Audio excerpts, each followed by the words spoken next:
Hey everybody, it's Master Gallengeist here, bringing you my review of Empyre Issue 2.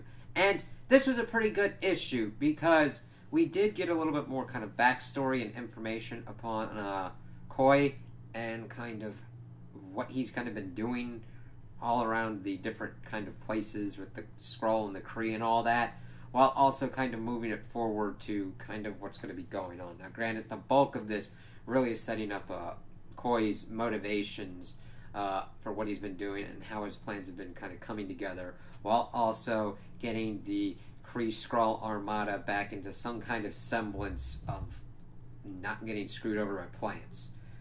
So, the beginning of the issue, we see someone pop up in the Earth system in a kind of ship saying that he's coming here to warn the Avengers about something. And of course the computer's like, hey, you really shouldn't be here. This is a kind of crazy place. He's like, I was born here, but I need to warn the Avengers about something. So it's like, okay, we'll kind of have to see what's going on there. Could be related to the masked person with the Eternity Mask, potentially, but we'll have to see about that. So of course we see that Koi is talking to the Avengers and kind of laying out everything that's been going on with them, because they're like, you were like an Avengers baby, man, what are you doing? He's like, yeah, I was like the first Avengers baby, having everything around. But then of course Swordsman laying down the information of what's going on with the Kotati and all that, how they got screwed over by the Skrull and the Kree, how he has, since his template's kind of human, how he understands the kind of animalistic urges of sentient races based on animals. And then kind of going from there and being like, okay, so this is what I need to do for my people.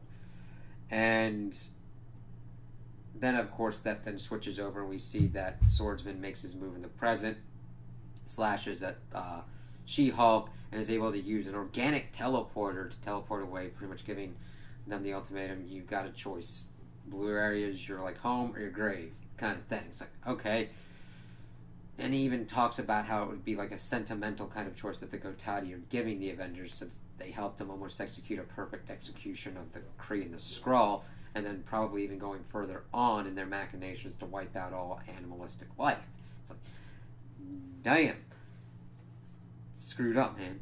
But it's an interesting kind of use of the organic kind of technology. It reminds me very much of in the Star Wars Legends canon with the Yuuzhan, and how the Yuuzhan were more of a organic technological race. I'm like, ooh, I always like seeing that kind of stuff. Always kind of interesting. Of course, we then switch back over to Koi giving more of our exposition and everything. And granted, even though I say that it's giving the exposition, it's done in a way that is kind of alright, because we do get back and forth with characters, and it's not completely static. I wish there'd a little bit more movement, but it works pretty well here. Tony, of course, is putting everything together with incoming of like Beware the Trees and everything, and Koi, of course, is talking about, yes, those guys, yeah, we killed them, because of course they at first were doing these kind of things with the Skrull and the Kree, using the Death Blossoms and trying to augment what was going on. So, of course, they chose to do it with the Skrulls first, but they were too quick to respond and pretty much used overwhelming force to annihilate what was going on. However, they had already escaped at that point, were already doing the stuff with the Kree, and were able to fine-tune their Death Blossom for the Kotati mages to be able to go to various levels of destruction. So they pretty much had perfected their weapon of mass destruction at that point to be the level that they needed to.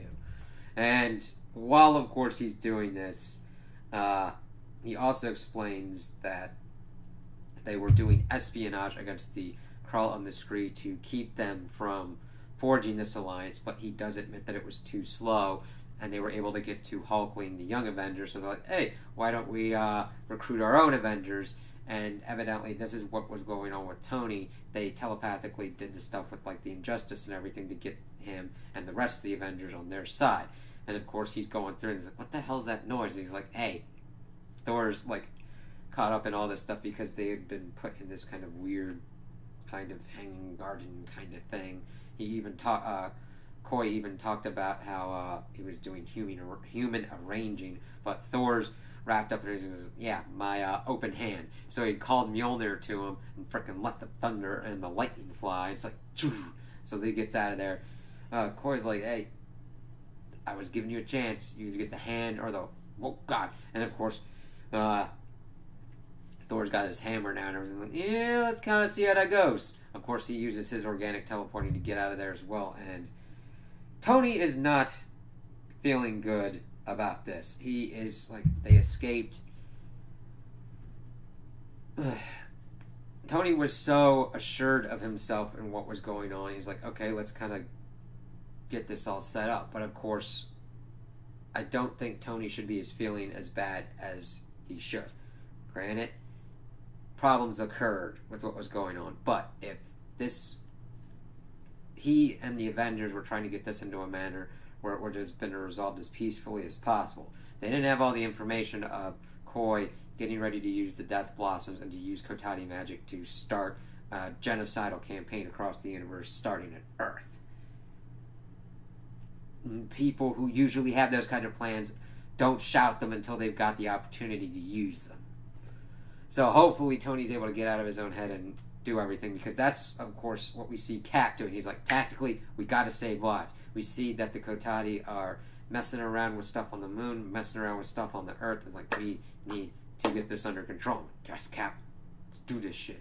Of course, he's like, Thor, can you get us out of here? He calls upon the Bifrost and gets them out. We then switch to Carol dealing with, of course, the Kree and the Skrulls being like, pretty much, you proud of your work? It's like, what you want me to do, bro? You were like, coming to like kill some people, like, and you weren't going to talk about it and say, we don't have time to explain. Whenever somebody, granted, I understand, sometimes you do not have time to explain something, but you can get out a sentence of, killer plants, killer tomatoes, ah! Yes, killer tomatoes. It just popped into my head. But, be like, hey, they gonna do some shit. Do you have any proof? My dead people. Ah, yes! Why don't you explain that, people? There were people that were killed. Shit, they got us.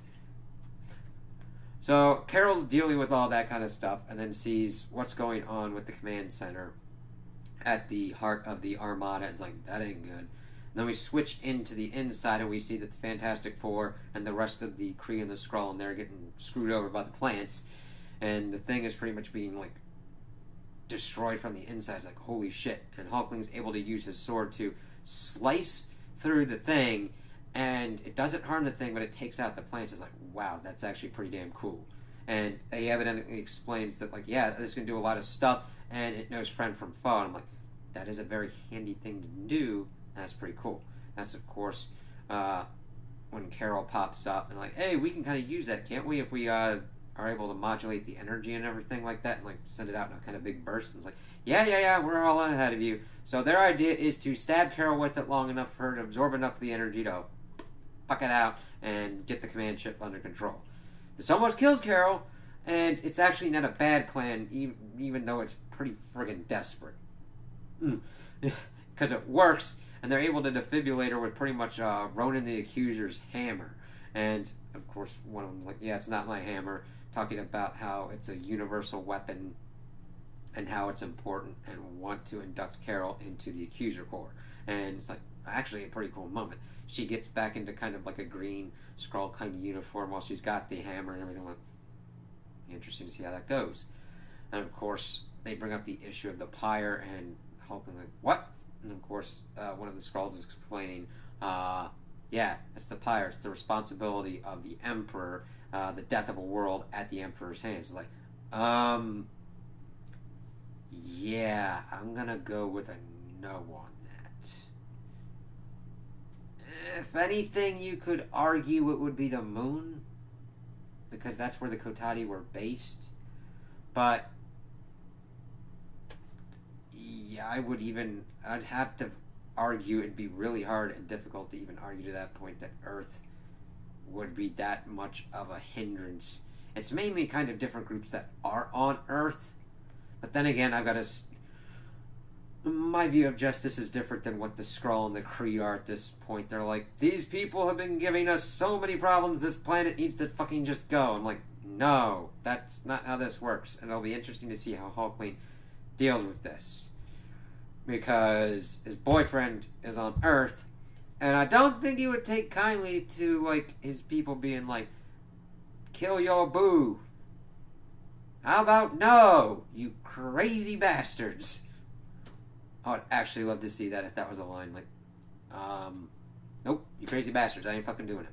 So, we'll kind of have to see how Hulkling's going to have to be dealing with that, because even though in the first issue, Hulkling was pretty much trying to make it seem like he was a figurehead and everything, him as the Emperor and wielding that sword has more power and authority than just being a figurehead status. He will have plans and things to probably do in this, and I can't wait to see how his role evolves and what he's able to do, because he was going to do what's best for everybody involved, I believe, and that he is not going to be a bloodthirsty tyrant dickhead.